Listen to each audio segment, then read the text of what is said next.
What's going on, guys? Thank you so much for watching. We're back with another video here about Hogwarts Legacy at NGM Daily. We're going to talk about top 4 things they need to add to the game that could be like realistically patched in or in a free update, versus something that might be reserved for a sequel or something that might be reserved for DLC. So I'm going to just try and talk about some of my gripes with the game. I've played about 15 hours. I got my broom. I have unlocked the whole room requirement.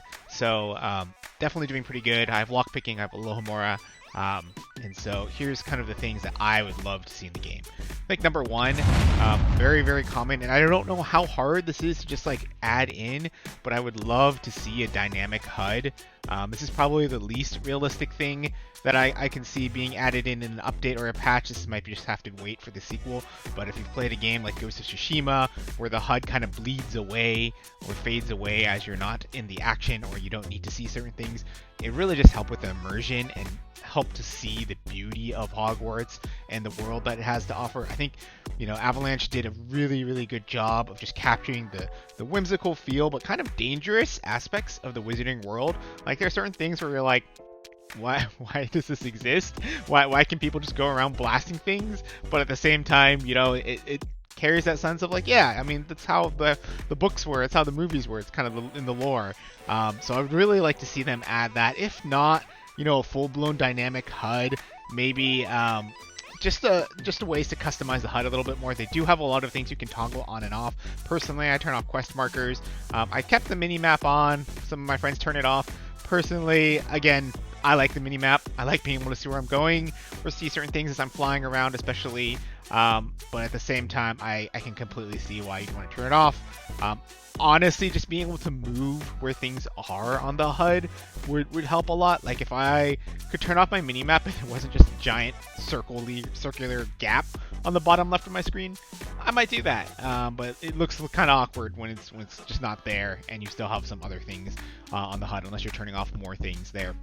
Number 2, this one I feel like is pretty durable. A lot of other games I feel like have added it at some point, whether it was early on in an early patch or later on, or came with it. But photo mode, again, this could be a good substitute for not having a dynamic HUD. I mentioned it in things that I'd want to see before, things that my first impressions of Hogwarts Legacy and what I'd like. But like, again, the game is beautiful. Let us capture our Witcher wizard doing awesome things with creatures, with hippogriffs, or while you're mid-battle. I frequently am like recording footage and screenshotting things just to be able to get that. Now, granted, there's a couple weird inconsistencies with the avatar character, or your Witcher wizard, I should say, where you're like, oh, the hair color or the hair clips, and that's fine. We'd save it for a sequel for some of those more graphical things. I don't expect them to go in and fix all of that. I played Pokemon Scarlet and Violet, and I don't expect. Maybe my expectations are too low, but I really just want a photo mode. I think it'd be cool.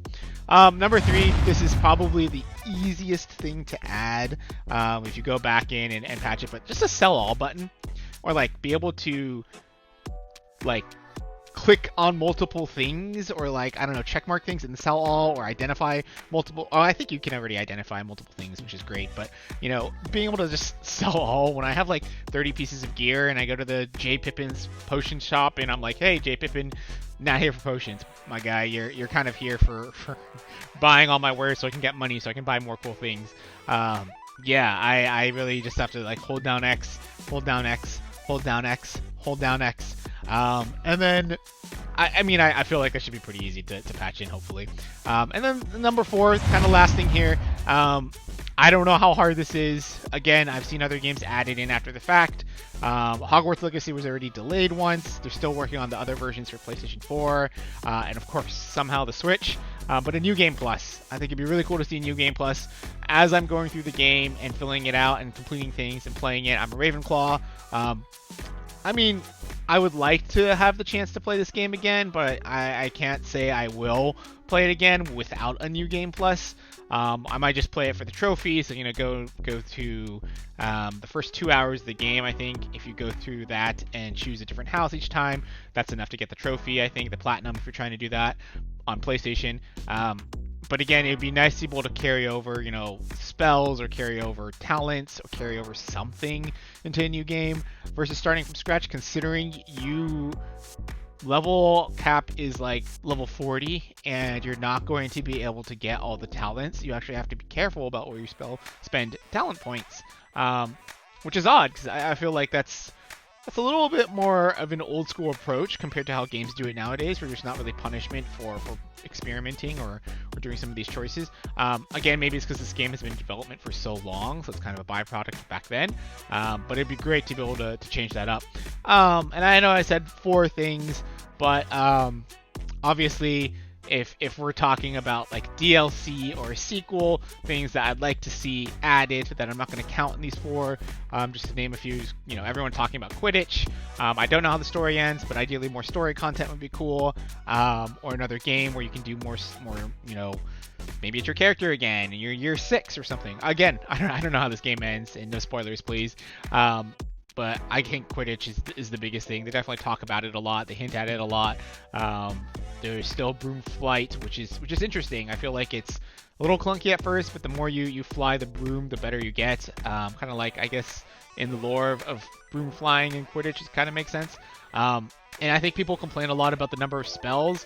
But I actually think the number of spells is pretty good because they each do a lot of different things. You can interact with different puzzles, different effects on enemies, the clubs, the things you can do with like Flipendo. You can flip a club into a troll. But, for a sequel, I think it would be nice, of course, to add, again, more spells, add a morality system, be able to go full Dark Wizard, be able to, murder people if you want, and have more consequences. I think there are some different endings to the game, but I wouldn't say there's consequences to using Avada Kedavra or Crucio frequently in the game, from what I've understood and from my friends have said. So those are just some of the things I'd like to see. Comment below, let us know what you'd like to see in the game and what are some things you'd hope they patch in. I think it's always interesting towing a balance between patching things in and DLC and sequel. Ideally, since they're working on these other, the PlayStation 4 one and the Switch version, so for the older generations, ideally, I think a sell-all button is probably the most realistic, but a New Game Plus I could see them adding, because as more people finish the game and then want people to keep playing and engaging with the content, that just kind of makes sense to me. But again, let us know what you'd like to see. Thanks again for watching, and have a good one.